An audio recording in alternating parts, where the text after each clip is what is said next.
শুভ সকাল আমার প্রিয় বন্ধুরা, কেমন আছে সবাই? আশা করছি সকলে অনেক বেশি ভালো আছো। আমরাও না বেশ ভালো আছি। ভারতের ছোট্ট একটি গ্রাম থেকে আমি রূপা, ব্লগার রূপা চ্যানেলে সকলকে স্বাগত জানিয়ে আজকের ব্লগটি শুরু করছি।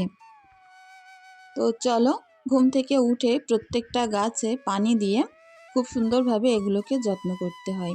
যেহেতু নতুন গাছ লাগানো হয়েছে, এদের কিন্তু এখন পানি তারপরে সবসময় লক্ষ্য রাখা অনেক দরকার।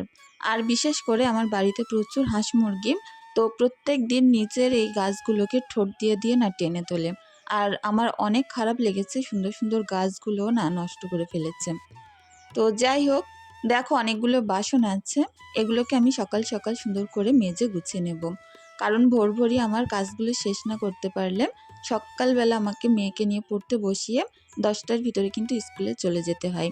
তো রাতের অন্ধকার কাটতে কাটতেই কাজগুলো শুরু করতে হয়, আর সেই রাত পর্যন্ত এক নাগাড়ে এইভাবেই পরিশ্রম করে নিজের সংসারটাকে গুছিয়ে রাখি। তোমরা আমার এই ভিলেজ লাইফস্টাইলগুলোকে অনেক ভালোবাসো। সত্যিই না, এই সকল কাজগুলোর ভিতরে অনেক মজা আনন্দ লুকিয়ে আছে, যেগুলো হয়তো আমরা যারা গ্রামে বাস করি নিশ্চয়ই জানি। তো এই বর্ষাকালে তো একটু সমস্যা গ্রামে, কিন্তু আর অন্য সময়গুলো অনেক ভালো লাগে। তারপরেও বর্ষার দিনে জানলার ধারে বসে বসে বৃষ্টি পড়া দেখতেও কিন্তু অনেক ভালো লাগে।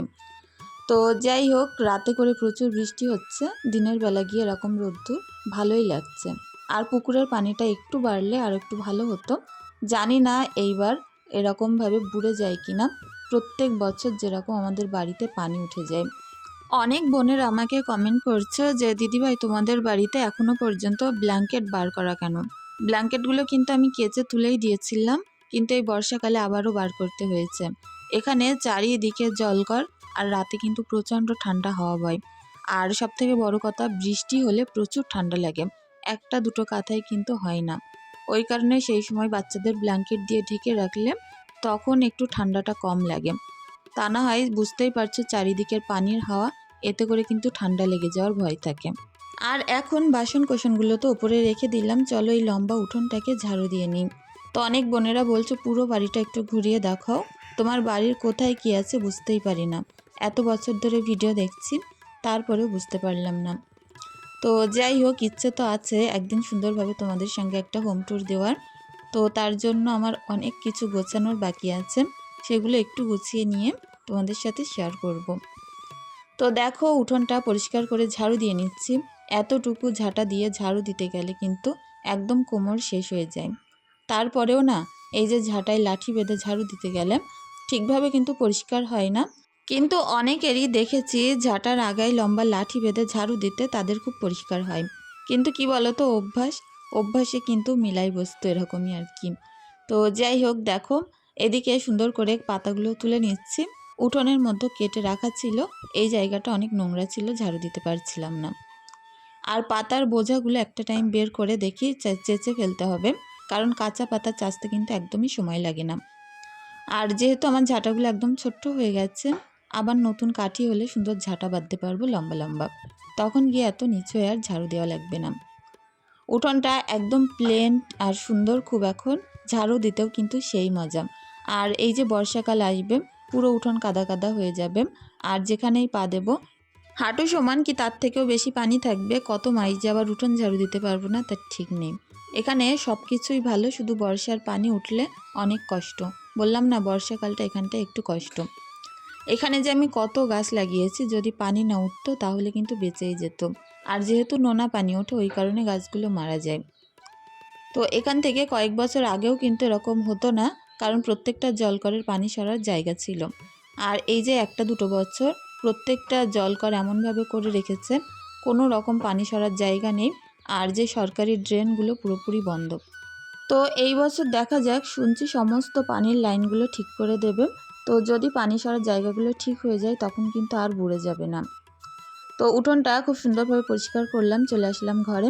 ঘুম থেকে উঠেই যদি উঠোনটা পরিষ্কার করে নেওয়া যায়, এত ভালো লাগে কি বলবো। কারণ ওইটা কিন্তু একটা অনেক বড় কাজ। আর বাইরে পরিষ্কার থাকলে ঘরবাড়ি পরিষ্কার করতে আর সময় লাগে না। শরীরে দেখবা একটা কাজ করতে করতে একটা এনার্জি চলে আসলে তখন কিন্তু সমস্ত কাজ খুব তাড়াতাড়ি হয়ে যায়। কিন্তু ঘুম থেকে উঠে সেই এনার্জিটা পাওয়ার জন্য একটু তো ধৈর্য ধরে কাজ করতে হয়। তো আমাদের এই যে বসার এখানটায় জানলার ওপরটায় আমি মেয়ের ম্যাটটা পেতে দিলাম, দিয়ে সমস্ত কিছু এখানে ভাঁজ করে রাখছি। সাদা বেডশিট মানে কিন্তু প্রচুর নোংরা হয়, আর এই নোংরাগুলো এত পরিমাণে চোখে লাগে কি বলবো। বাচ্চা কাচ্চার বাড়িতেও খুব অসুবিধা হয় সাদা বেডশিট পাতলে, তো ইচ্ছে থাকলেও না উপায় হয় না। বেডশিটটা তুলেই দিলাম, দিয়ে এখন অন্য কালারের বেডশিট পেতে নেব। তো একটা বেডশিট আমি সাদা কালারের কিনে রেখেছি অনেক দিন হলো, এখনও পর্যন্ত সাহস করে সেটাকে পাততে পারছি না, জানি পাতলে যা তাই অবস্থা হয়ে যাবে। তো যাই হোক, একটু ডিপ কালারের পাতি। এখনও প্রচুর কাজ, রান্না বান্না, বাচ্চার স্কুলের টিফিন গোছানো, জানি না কখন কি করব। স্কুল টাইম মানে একদম টাইম টু টাইম কিন্তু আমাকে 10টার মধ্যে স্কুলে ঢুকতেই হবে। তাহলে ভাবো যে 9:30টার মধ্যে সমস্ত কাজকর্ম করব, তার মধ্যে স্নান সারব, বাচ্চার স্নান করিয়ে তার ড্রেস পরিয়ে গুছিয়ে ওকে নিয়ে আবার যাবো এত দূর। তো খুব একটা টেনশনের ব্যাপার থাকে সকালবেলাটা, আর খুব তাড়াহুড়োর মধ্যেও কাটে। জানো তো, ভিডিও শ্যুট করার মতন কোনো রকম পরিস্থিতি থাকে না। তারপরেও তোমরা যে আমাকে এত ভালোবাসো আর এত কমেন্ট করো, মাঝে তো প্রায় ভিডিও দিতামই না, তো তারপরে এত সুন্দর সুন্দর কমেন্ট করো, এত ভালোবাসা দিচ্ছ, ভাবছি যাক, যতই কষ্ট হোক না কেন তোমাদের সাথে ভিডিও আমি শেয়ার করব। আমার দুটো ঘর, বারান্দা সব কিছু গুছিয়ে রাখতে কিন্তু আমি প্রচুর ভালোবাসি। তো আমার হয়তো খুব একটা দামি আসবাবপত্র নেই, তারপরেও চেষ্টা করি সকাল হলে নিজের পরিশ্রম দিয়ে নিজের ঘর বাড়িগুলোকে সুন্দরভাবে গুছিয়ে রাখতে। তো বারান্দাটাকে একটু ডেকোরেশন করার ইচ্ছে আছে, তো জানি না কবে হবে। আর টুকটাক কিছু জিনিসপত্রও কিন্তু আমাকে তার জন্য কিনতে হবে। একদম সিম্পলভাবেই করার ইচ্ছে আছে, তোমাদের সঙ্গে সেগুলো শেয়ার করব অবশ্যই সামনের পরবর্তী ভিডিওগুলোতে। তো দেখো, এখন বেডশিটটা চেঞ্জ করে নিয়ে যে নোংরা বেডশিটটা ছিল সেটা কাচার ওখানে রেখে আসলাম, আর এখন ঘরটাকে পরিষ্কার করে নেব।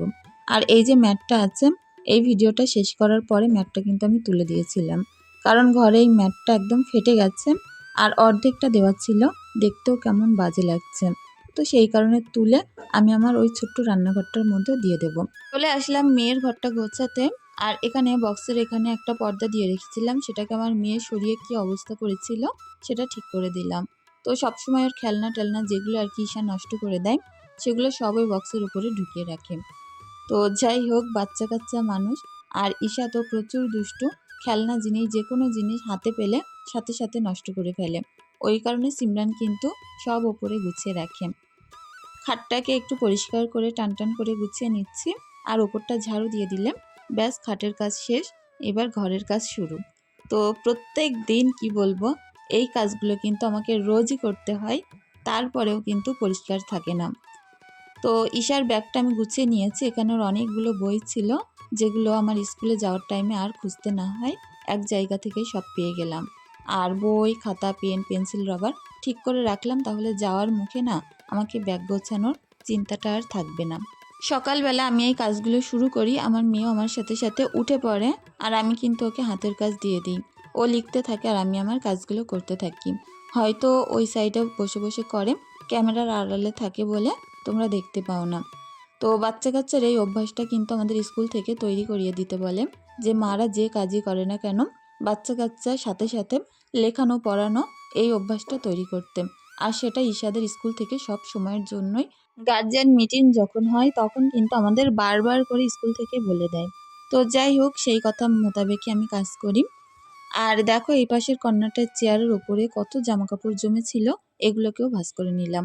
এখানে সিমরানের জামাকাপড়গুলো রাখি, আর বাদবাকিগুলো যেখানকার রাখার দরকার সেখানেই রাখলাম। তো চলো, বারান্দায় চলে এসেছি, আর বারান্দায় ফ্রিজটা রেখে হয়তো একটু জায়গা দখল হয়ে আছে, তো ফ্রিজটার একটা ব্যবস্থা করতে হবে। তোমরা অনেকেই বলেছো যে ফ্রিজটা নষ্ট করেছে, তার কাছে দিয়ে পাঠাও ঠিক করে, তারপরে তোমাকে ফেরত দিক।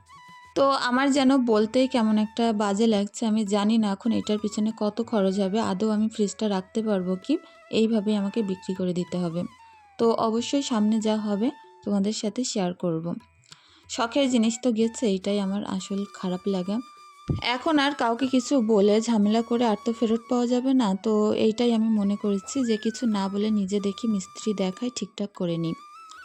তো যাই হোক, দেখো সুন্দর করে এখন রান্নাঘরের জামাকাপড়গুলোকে তুলে নিচ্ছি, এগুলো ভিজে জামাকাপড় রাতে দিয়ে রেখেছিলাম, এগুলোকে বাইরে আবার মেলতে হবে। তো শুকনোগুলো আলাদা করলাম আর ভিজেগুলোকে আলাদা করলাম, আর রান্নাঘরটাকে পরিষ্কার করতে করতে হাজব্যান্ডও চলে এসছে। তো যাই হোক, রান্নাটাকে আমাকে এক্ষুনি শুরু করতে হতো। তো পেছন দিক থেকে হাসব্যান্ড কিছুটা শাক তুলে এনে দিয়েছিল। কুমড়ো শাকের ডগা কেটে এনে দিয়েছিল। তো সেগুলোকে আমি কেটে বেছে পরিষ্কার করে ধুয়ে এনেছি। আর দেখা যাক, পটল কেটেছি। পটল দিয়ে চিংড়ি মাছ দিয়ে রান্না করব। তো প্রত্যেকদিন রান্নার তোড়জোড়টা আমার কিন্তু রাত থেকেই করে রাখতে হয়। রাতে সমস্তটা গুছিয়ে রাখতে পারলে সকালে রান্না করতে একদমই সময় লাগে না। যেহেতু উনানে রান্না করি, একটু কিন্তু সময় হাতে করে নিয়ে আসতে হয়। একবার উনান ধরতে পারলে তারপরে রান্না করতে একদমই সময় লাগে না। তো যাই হোক, উনানটা অনেকটাই ধোমাচ্ছিল, ঠিক করে ফুটো দিয়ে জ্বালিয়ে নিলাম। আর এখন দেখো, এই কড়াইয়ের মধ্যে পেঁয়াজ, আদা রসুন বাটা আর চিংড়ি মাছ দিয়ে সুন্দরভাবে কষিয়ে এখন এটাকে পটল রান্না করব। আর এই দিকটায় পানি গরম হচ্ছিল, তার মধ্যে কিছুটা চিংড়ি মাছ দিয়ে দিলাম। তো এই যে মশলাটার ভিতরে নুন, হলুদ, লঙ্কার গুঁড়ো দিয়ে আরও সুন্দরভাবে একটু কষিয়ে ভাজা ভাজা করে নিয়ে এর মধ্যে কষানো পানি দিয়ে দিলাম। আর আমি কিন্তু বেশিরভাগ সবজি এইভাবেই রান্না করি, খেতে কিন্তু বেশ দারুণ লাগে। তো যে কোনো সবজি দেখবে ভাজলে তার যে টেস্টটা সেটা কিন্তু আর পাওয়া যায় না। আর যদি কাঁচা কাঁচা রান্না করা যায় সেই সবজিটা না ভেজে, তার কিন্তু সেই গন্ধ, ফ্লেভার সেই একই থেকে যায়। তো দেখো, ওই পাশে চিংড়ি মাছ সিদ্ধ হতে দিয়ে তার মধ্যে নুন হলুদ দিলাম, পানি তো গরম হয়ে গেছে, কাঁচা লঙ্কা দিয়ে তারপরে কুমড়ো শাকগুলোকে তুলে দিচ্ছি। একদম জালি তরতাজা শাক, এগুলো হতে কিন্তু একদমই সময় লাগবে না। দুদিকে দুটো রান্না হচ্ছে। আর এর মধ্যে এদিকে পটলটাও কিন্তু সুন্দর সেদ্ধ হতে শুরু হয়েছে। ঢাকা দিয়ে দিয়ে এইভাবে রান্নাটা করে নেব। তার মধ্যে মেয়ের টিফিন গোছাতে হবে। আজ বলছে গোলা রুটি নিয়ে যাবে। তো অনেক বাচ্চারা বাড়ি থেকে গোলা রুটি বানিয়ে নিয়ে যায়। তো আমিও ভাবলাম, যাক, আজ একদম সিম্পলের উপরে টিফিনটা বানিয়ে দেওয়া যাবে। আর আমাদের বাড়ির কাছ থেকে সবেদা পাড়া হয়েছে আর কলা পাড়া হয়েছে। তো কলা আর সবেদা আর এই যে একটুখানি গোলা রুটি, এই তিনটে জিনিস দিয়ে দিলেই কিন্তু হয়ে যাবে। তো তারপরেও ব্যাগে করে আমি একটা বিস্কুট নিয়ে যাই। যদি বাই চান্স এই সকল খাবার না খাই, তখন টিফিনে একটা বিস্কুট খাইয়ে দিয়ে আমি বাড়িতে নিয়ে এসে ভাত খাওয়াই। তো চলো, এখন ফল টলগুলো এর মধ্যে সুন্দর করে দিয়ে দিচ্ছি। একটা কলা পরে আমি বার করে নিয়েছিলাম, কারণ এর ভিতরে আর জায়গায় ধরছিল না। আর অনেকগুলো কলা আমি সাথে করে নিয়ে যাব। ওখানে ঈশার যে ফ্রেন্ডগুলো আছে সবাইকে দেব। আমরা কিন্তু টিফিন টাইমে সবার টিফিন ভাগটাগ করে বাচ্চাদেরকে খাওয়াই। আর এতে অনেক মজা হয়। দেখা যায় অনেকগুলো ঈশার বন্ধু বান্ধব আছে, সবার মারাই কিন্তু একটু বেশি করে করে আনে। আর আমরা যারা একসঙ্গে বসি বাচ্চাদের টিফিন খাওয়াই, সবাই কিন্তু টিফিনটা ভাগযোগ করে নিয়েই একসঙ্গে বসে খাওয়া হয়। তো যাই হোক, দেখো, এখন সুন্দর করে পটলটা কষিয়ে নেব। কত সুন্দর তেল ছেড়েছে। আর এই কষানোর টাইমে পটলটা ভাজলে তো এটা কিন্তু খেতে অনেক ভালো লাগে। আর গুরুপাক বলে যে রান্না হয় সেটা কিন্তু আর হয় না। তো যাই হোক, পটলের মধ্যে অল্প একটু জিরে, মরিচ আর গরম মশলার গুঁড়ো দিয়ে দিলাম।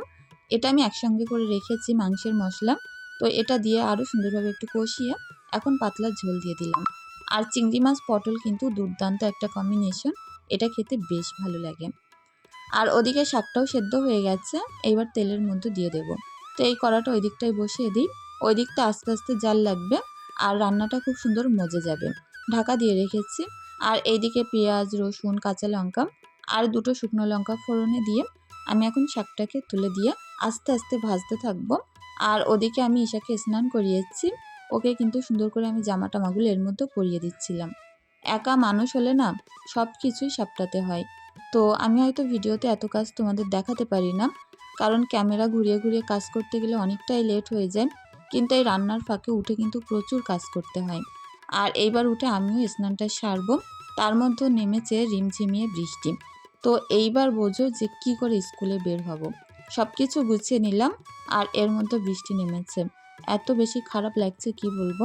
সমস্ত কিছু হয়ে গেছে, এখন বৃষ্টির জন্য দাঁড়িয়ে থাকতে হবে। তো কিছু করার নেই, বৃষ্টিটা একটু 10-20 মিনিট মতো হয়েছিল। আর তার মধ্যে আমি কিন্তু মেয়েকে রেনকোট পরিয়ে ছাতা নিয়ে কোলে করে নিয়ে গেছিলাম। তো প্রচুর বৃষ্টি থামলো, তারপরে স্কুলে গেলাম। আর এখন দেখা হচ্ছে সন্ধ্যাবেলা। সন্ধ্যাবেলা বাচ্চা দুটোর হাতের কাজ দিলাম পড়তে বসিয়ে। হাজব্যান্ড বলছিল প্রচুর বৃষ্টি হচ্ছে রাতেও, তো একটু পিঠে বানাও, গরম গরম পিঠে খাওয়া যাবে। তো সেই ভেবেই এই যে উনুনে চলে এসেছি পিঠে বানাতে। আর ওই দিকটায় প্রেশার কুকারে বসিয়েছি খিচুড়ি। রাতে খিচুড়ি অনেক ভালো লাগবে বৃষ্টির সাথে। তো ঝাল পেঁয়াজ ভাজা করে নেব সাথে একটু খাওয়ার জন্য। তো চলো বন্ধুরা, আমার আজকের ভিডিওটি কেমন লেগেছে অবশ্যই কমেন্টের মাধ্যমে জানিও। যদি কোনো ভুল ত্রুটি থাকে ক্ষমা সুন্দর দৃষ্টিতে দেখার অনুরোধ রইল। চলো, আজকের ভিডিওটি এখানেই শেষ করছি। ধন্যবাদ।